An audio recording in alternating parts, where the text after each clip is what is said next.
Begitu ini kasus muncul, laporan masyarakat yang cukup intensif, maka kami telah menugaskan tim ke lapangan untuk berada di lapangan pada tanggal 26 sampai 31 Mei 2025 pada 4 lokasi, yaitu PTGN, PT ASP, PT KSM, dan PT MRP.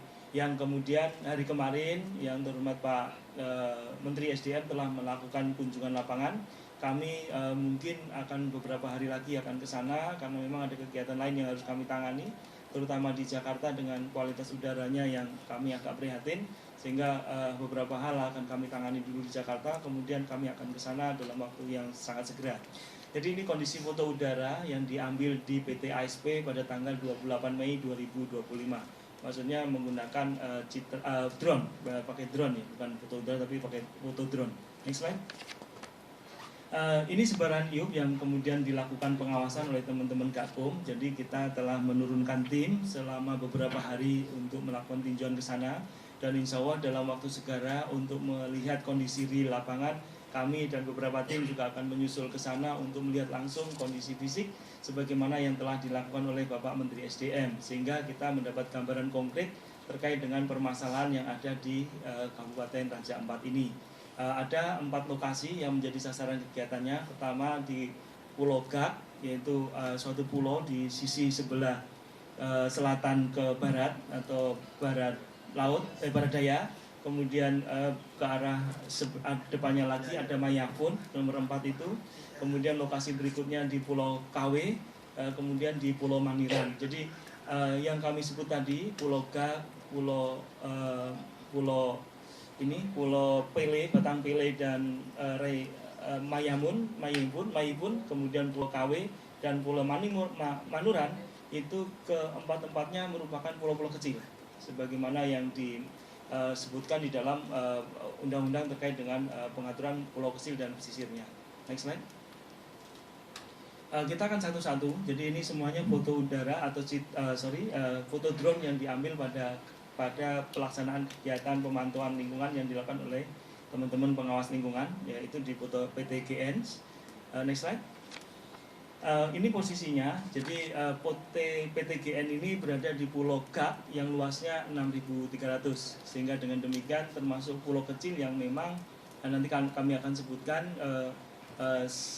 dikecualikan atau tidak termasuk yang diprioritaskan untuk dilakukan pengelolaan berdasarkan Undang-Undang Nomor 27 tahun 2007 maupun Undang-Undang Nomor 1 tahun 2014 tentang revisinya. Jadi ini yang kemudian mengharuskan kita merevisi persetujuan lingkungan yang telah ada. Kita boleh sampaikan sebagai berikut. Untuk PTGN ini merupakan 13 perusahaan yang diperbolehkan untuk melanjutkan kontrak karya penambangan di kawasan hutan lindung nih sebenarnya, yang sampai berakhirnya izin. Jadi dulu di Undang-Undang 41 tahun 1999 itu hutan lindung tidak boleh dilakukan dengan penambangan pola terbuka, tapi dikecualikan terkait dengan 13 perusahaan ini melalui Undang-Undang Nomor 19 tahun 2004 tentang penetapan Perpu Nomor 1 tahun 2004. Jadi intinya Perpu tersebut mengecualikan 13 perusahaan yang harusnya tidak boleh menambang di hutan lindung secara pola terbuka. Jadi hutan lindung itu tidak boleh dilakukan pola terbuka, tetapi kecuali 13 perusahaan termasuk PT GN ini diperbolehkan melalui Undang-Undang Nomor 19 tahun 2004. Sehingga dengan demikian maka berjalanlah kegiatan penambangan nikel di Pulau Gak ini seluas 6.030 hektar. Jadi pulau ini sekali lagi masuk di dalam pulau-pulau kecil. Kemudian segala perizinannya sudah lengkap untuk PTGN ini. Jadi mulai dari IUP, kemudian juga persetujuan lingkungan. Jadi persetujuan lingkungan termasuk pinjam pakai, karena ini sekali lagi kami sampaikan hampir seluruh areal di Kabupaten Raja Ampat ini merupakan kawasan hutan, termasuk PTGN ini. Nah, PTGN ini secara status berada di kawasan hutan lindung. Nanti secara teknis tentu Bapak Menteri Kehutanan akan memberikan penjelasan kepada kita. Next slide. Sebelumnya bahwa berdasarkan kajian lapangan sebelumnya itu maka luas bukaan yang terdata di kami berdasarkan citra satelit dan foto drone, maka luasnya seluas 187,87 hektar. Next slide. Ini posisi yang dilakukan pemantauan oleh teman-teman di lapangan. Jadi mulai memang kelihatannya pelaksanaan kegiatan tambang nikel di PT GAK ini oleh PT GN ini relatif memenuhi kaidah-kaidah tata lingkungan. Artinya bahwa tingkat pencemaran yang nampak oleh mata itu hampir tidak terlalu serius. Artinya kalaupun ada gejala ketidaktaatannya lebih ke minor saja. Tetapi ini dari pandangan mata, tentu masih perlu dilakukan kajian-kajian mendalam karena tentu sedimentasi itu sudah menutupi ini permukaan koral. Ada beberapa langkah yang harus kita lakukan. Jadi sudah kami sampaikan bahwa secara umum semua pulau ini dikelilingi oleh koral sebagai suatu habitat yang memang harus kita jaga benar keberadaannya, sangat pentingnya buat kehidupan kita semua, terutama yang bermuara nanti kepada di laut. Jadi ini yang kemudian kita nanti perlu dalami lagi. Tetapi secara teknis semua kaidah lingkungan yang dipersyaratkan di dalam pertambangan nikel di Pulau GAK oleh PT GN ini berdasarkan penilaian lapangan yang dilakukan sesuai dengan persetujuan lingkungan yang telah diberikan, maka semua kaidahnya telah dilalui. Next slide. Namun demikian memang ada beberapa hal yang harus kita pertimbangkan. Pertama, bahwa kegiatan pertambangan PT GN berada di pulau kecil sebagaimana dimaksudkan di dalam Undang-Undang Nomor 27 Tahun 2007 sebagaimana diubah melalui Undang-Undang Nomor 1 Tahun 2004. Kemudian yang kedua yang juga menjadi perhatian kita serius adalah terkait dengan kerentanan ekosistem Raja Ampat. Tadi kita sebutkan bahwa persetujuan lingkungan mestinya kita tinjau kembali atau kita mungkin pertimbangkan memberikannya bila mana pertama teknologi penanganannya tidak kita kuasai atau kemudian kemampuan kita untuk merehabilitasi tidak mampu. Itu sebenarnya dua kegiatan ini mungkin menjadi pertimbangan kita untuk mereview keberadaan persetujuan lingkungan kalau memang ada. Kalau belum tentu itu menjadi kendala utama untuk kita berikan persetujuan lingkungan. Jadi dua hal tadi. Kemudian terkait dengan kondisi PT GN, tadi yang pertama tadi sudah kami sebut luasnya di 6.030 hektar sehingga masuk di dalam kategori pulau-pulau kecil. Kemudian masuk di dalam kerentanan ekosistem Raja Ampat ini. Raja Ampat ini serius memang agak perlu mendapat perhatian kita semua. Kemudian atas dampak yang ditimbulkannya tentu kita akan minta untuk dipulihkan. Jadi beberapa hal yang menjadi yang harus kita perhatikan. Pertama, Undang-Undang Nomor 1 Tahun 2014 tentang perubahan Undang-Undang Nomor 7 Tahun 2007 tentang pengelolaan wilayah pesisir dan pulau-pulau kecil. Ini kenapa semua perundang-undangan yang memang menjadi rujukan persetujuan lingkungan hidup akan dibahas di Kementerian Lingkungan Hidup secara expert ya, secara lintas kementerian dan secara lintas disiplin, sehingga termasuk tidak terkecuali undang-undang ini. Meskipun undang-undang ini tentu pemangkunya ada kepada Menteri KKP. Nanti kepada Menteri KKP kami sudah diskusi juga untuk bicara lebih menyampaikan hasil lapangan, nantinya kita bahas bersama.